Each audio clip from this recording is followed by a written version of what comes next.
Okay, game. Sila pa po ulit. Bago po tayo mag-game, kausapin muna natin ang ating dakilang referee.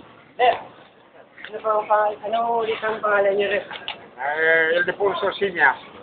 Si referee Ildefonso Senyes, no? So, ano po masasabi ninyo na ngayon championship game po yata ito, no? Game 1 ito. Game 1. Best of 3. Best of 3. So, ano po ba ang chance ng klase namin? Malaka. Rep, may isang tanong, Rep. Natanggap niya na ba yung cheque, Rep? Wala pa. Wala yung cheque. Lord, yung cheque!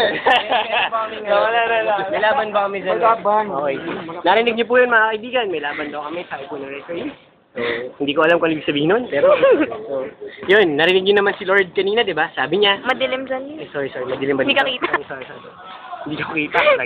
Okay, narinig niyo naman po sinabi ni Lord kanina, mga kaibigan. Kalaban po namin, ortho. Hindi po daw arms, hindi legs, musculature, hindi ang mga feet at whatever ang makakapagpananagin ito, heart. At ang mga ortho, walang heart. This is Lopa Medina, Class 2009, signing out.